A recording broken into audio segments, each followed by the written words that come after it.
Wira, Kairen. Ini video kelima. Mau masih di pinggir jalan, tapi udah deket rumah sih. Dikit lagi sampai rumah.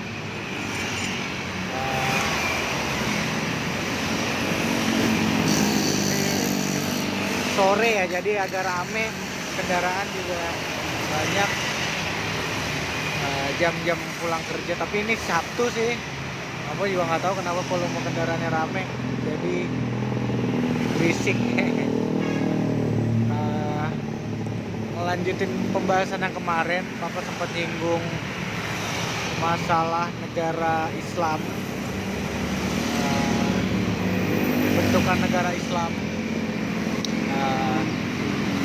Ini yang Papa tahu ya. Ini Papa juga dapat referensi dari pengalaman, dari baca-baca artikel, dari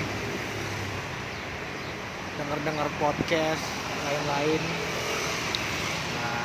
Jadi Papa mau ngasih tahu pemahaman Papa tentang negara Islam.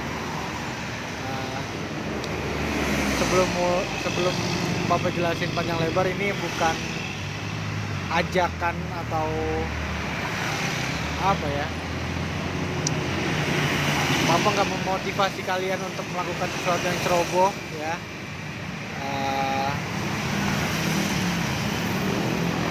Papa cuma mau dengan kalian tahu informasi ini dari Papa, kalian tahu pola pikir Papa, dan kalian bisa nempatin diri kalian di era sekarang ini, yang mana Papa juga setuju sama orang-orang yang berpendapat bahwa kita ini sudah ada di akhir zaman. Jadi supaya kalian bisa memposisikan diri aja sebagai seorang muslim harus seperti apa gitu. Kalau negara Islam ya, ini yang Papa dasarnya dulu deh dari awalnya. Negara itu, bentuk negara itu yang Papa tahu, bentuk dasar dari negara itu ada 3 di era Kairen. Yang pertama ada monarki, yang kedua ada oligarki, yang ketiga dan paling bontot kayaknya demokrasi. Ini dasarnya ya, meskipun dari semua itu ada spektrumnya masing-masing. Kayak contoh monarki itu ada monarki konstitusional, ada juga yang monarki absolut, dan lain-lain lah pokoknya. Papa nggak bisa ngejelasin terlalu dalam masalah itu. Pokoknya dasarnya ada 3 itu. Kalian bisa cek sendiri. Apa itu monarki? Monarki itu bentuk pemerintahan yang kepemimpinannya ada di satu titik, satu orang. Dari mulai penentuan hukum-hukumnya, arah negara dan lain-lain itu ditentukan oleh satu orang. Jadi meskipun mereka punya semacam parlemen untuk membahas masalah-masalah yang mereka hadapin, tapi semua keputusan, bahkan penentuan hukum-hukumnya itu ada di satu orang, satu titik, satu pemimpin. Beda sama demokrasi ini kan yang paling dekat sama kita nih. Pasti kalian juga akan belajar nanti sekolah, negara kita adalah negara yang berdemokrasi. Demokrasi itu apa sih? Demokrasi adalah kebalikan daripada monarki tadi, yaitu dia penentuan hukum, penentuan memilih pemimpin, penentuan arah negara dan lain-lain lah. Pokoknya itu disetujui secara musyawarah kolektif. Jadi kita, dan itu pun masih ada strukturnya. Kalau kita misalnya mau bermusyawarah secara kolektif itu nggak sembarangan orang yang bisa duduk sama-sama terus nentuin sesuatu. Jadi kita harus milih siapa yang mewakili, yang merepresentasikan kita dari daerah kita masing-masing, yang kita tahu sebagai DPR dan lain-lain.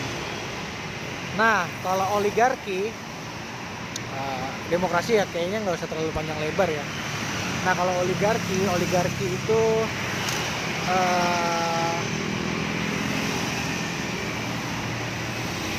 pemerintahannya itu ditentukan oleh beberapa elit, beberapa kelompok. Satu kelompok bisa disebut sebagai contoh itu negara yang berpaham komunis kayak Cina, Korea Utara. Walaupun Cina itu nggak terlalu komunis karena mereka masih ada masih memaklumi beberapa perusahaan kapitalis, jadi nggak terlalu. Tapi ya intinya itu oligarki itu tuh di apa ya, dikelola oleh beberapa orang yang terbentuk dalam satu kelompok, itu oligarki. Nah, dari sini kan muncul pertanyaan, kalau negara Islam sendiri itu bentukan negaranya apa gitu.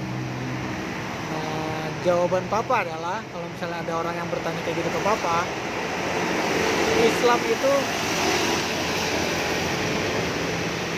negara Islam itu bentukannya adalah monarki. Monarki bisa dibilang monarki konstitusional karena di sini banyak orang yang salah paham nih. Islam itu biasanya negara Islam itu disebut khilafah dengan pemimpinnya sebagai dengan pemimpin tertingginya yang disebut khalifah, itu biasanya dianggap sebagai pemimpin tertinggi dalam tatanan negara Islam. Padahal Islam itu bentuk negaranya adalah monarki. Siapa pemimpin tertingginya, siapa rajanya. Monarki itu kan identik dengan raja yang menguasai, jadi menguasai seluruh lahan yang dikuasai oleh negara itu orang banyak salah paham di situ. Orang banyak mengira kalau kepemimpinan utamanya itu rajanya adalah si khalifah, padahal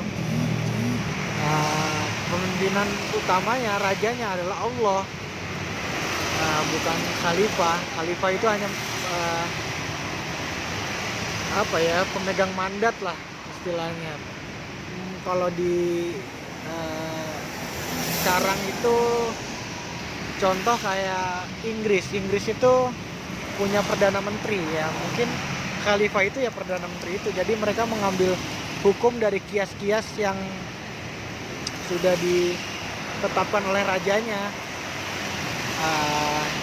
Jadi kayak gitu negara Islam itu. Nah, kemarin Papa sempat nyinggung kalau Indonesia itu bukan negara Islam. Lantas ada nggak negara Islam? Jawabannya untuk saat ini, untuk saat Papa sekarang ini ya belum ada negara Islam. Karena yang pertama, pemimpinnya harus mendeklarasikan diri sebagai khalifah atau sebagai raja atau sebagai apapun sebutannya yang memayungi seluruh umat muslim. Jadi dia harus minta dibaiat oleh seluruh umat muslim, itu yang pertama. Yang kedua, mereka, otoritas itu yang mengaku sebagai khalifah itu harus menguasai wilayah yang disebut Hijaz. Itu yang kedua. Yang ketiga ya harus menjalankan hukum-hukum Allah. Oh mungkin terbalik ya, menjalankan hukum-hukum itu. Yang kedua, nah yang terakhir ini adalah penguasaan penuh terhadap area yang disebut Hijaz. Nah ini sangat penting nih Jera, karena khilafah itu tidak akan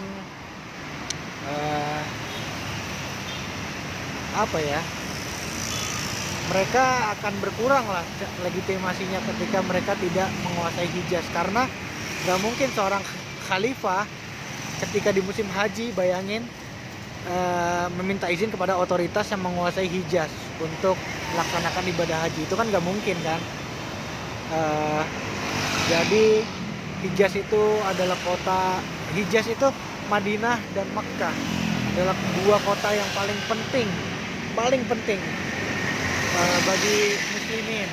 Yang sekarang otoritas yang menguasai dua kota suci itu adalah pemerintah Saudi, yang mana kita tahu Saudi nggak pernah mendeklarasikan dirinya sebagai pemimpin muslimin, mengajak kita untuk berada di bawah payung mereka, sebagaimana yang dulu Rasulullah SAW pernah lakukan, bahkan pelebaran wilayah itu di zaman Umar radhiyallahu anhu, sahabat Nabi alaihi salatu wasallam. Harusnya ya seperti itu gitu. Jadi Indonesia itu bukan negara Islam ya, dan nggak ada satupun negara Islam yang berdiri saat ini, karena ya itu tadi, kalaupun ada sekarang, mereka harus mendeklarasikan diri pertama. Yang kedua, kalaupun mereka bukan dari Saudi, mereka ya harus forcing, maksa untuk Saudi untuk give up penguasaan wilayah. Ini agak jatuh. Penguasaan wilayah Hijaz itu kepada mereka, karena yang itu Bapak bilang tadi, Hijaz itu adalah kota yang menentukan legitimasi dari khilafah, karena nggak mungkin otoritas muslim yang sudah diakui oleh seluruh muslimin, misalnya hanya tinggal Saudi yang belum, misalnya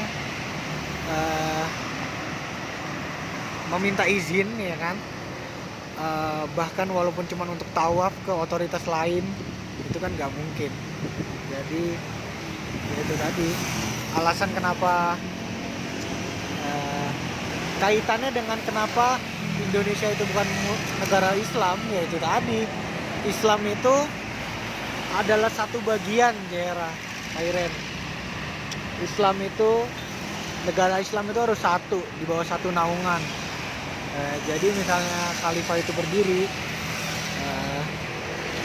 misalnya pengumpulan zakat ya, misalnya di Indonesia ngumpulin zakat nih. Nah zakat itu harus dikumpulin lagi ke pemerintah pusatnya di bawah khalifah itu sendiri. Nanti pembagiannya dari struktural, dari atas misalnya gitu. Ini salah satu contoh. Dan juga salah satu contohnya juga ya masalah Palestina ini. Bayangin kalau kita united gitu, satu bagian, satu negara gitu. Mungkin kita berbeda nih bangsanya di Indonesia, cuman kita masih satu payung karena kita negara Islam. Kita submit kepada otoritas muslim, itu akan beda cerita tuh pasti, Jera. Kita udah satu komando. Ketika khalifahnya, misalnya Palestina masuk bagian dari kita, ngelihat Palestina diperlakukan seperti itu ya, orang-orang Palestina diperlakukan seperti itu, ya entah di era kalian ini masih berlanjut atau udah enggak, tapi sedih sih ngelihatnya. Kita nggak bisa apa-apa, kita nggak bisa, paling jauh kita hanya bisa ngirim logistik dan bantuan medis, dan itu benar-benar miris ya. memprihatinkan banget. Bayangin kalau negara Islam itu berdiri, pasti pemimpinnya ketika ngelihat ada, bayangin nih kalau misalnya kita di negara ini perbatasan wilayah misalnya di daerah Kalimantan gitu ya, diserang sama negara tetangga misalnya Malaysia gitu, apa yang akan kita lakukan? Ya pasti kita akan serbu, walaupun kita dari Jawa, walaupun kita dari Sumatera, dari Aceh, dari Papua, pasti kita akan sama-sama ngebela saudara kita di Kalimantan itu ya kan. Ya sama kayak, itu cuma analogi ya. Mudah-mudahan kalian ngerti. Ini kepala papa, ini bayangan papa tentang negara, biar kalian gak salah paham. Sekali lagi, Jera, Kairen, ini bukan ajakan, ini juga bukan, papa juga nggak mau ini jadi trigger kalian untuk melakukan sesuatu yang ceroboh, enggak. Balik lagi, ini niatnya pure karena papa mengimani bahwasannya kita udah hidup di akhir zaman, Jera, Kairen. Jadi untuk bisa menentukan posisi kita harus tahu masalah geopolitik ini, masalah yang dialami sama umat muslim sekarang ini. Sesuai hadis Nabi SAW, kita itu kayak buih di lautan, kita cuma terombang-ambing kayak buih di lautan. Jadi ya kurang lebih kayak gitulah, kalian bisa gambarin sendiri nanti kayak apa. Dan papa kira kayaknya udah jelas banget papa jelasin dari tadi, dari awal video. Mungkin kedepannya papa bakalan bahas beberapa masalah tentang akhir zaman ini, kayak fitnah dajjal dan lain-lain. Itu aja deh. Oh iya, hari ini papa sama mama sehat. Hari ini alhamdulillah dapat rezeki berlebih. Kalian juga sehat. Ya itu aja deh. Jangan lupa pesan papa tadi,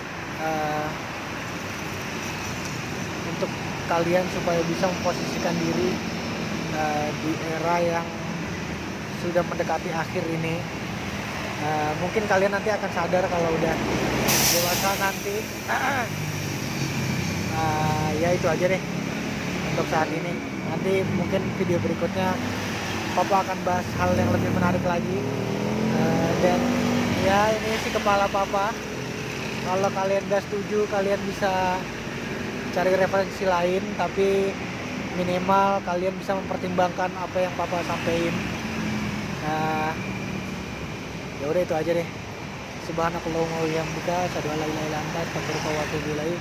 Assalamualaikum warahmatullahi wabarakatuh.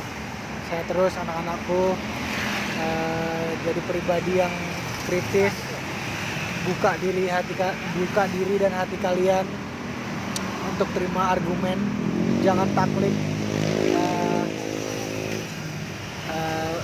Papa sama mama sayang kalian, sehat-sehat terus, saling jaga satu sama lain. Assalamualaikum warahmatullahi wabarakatuh. Love you guys.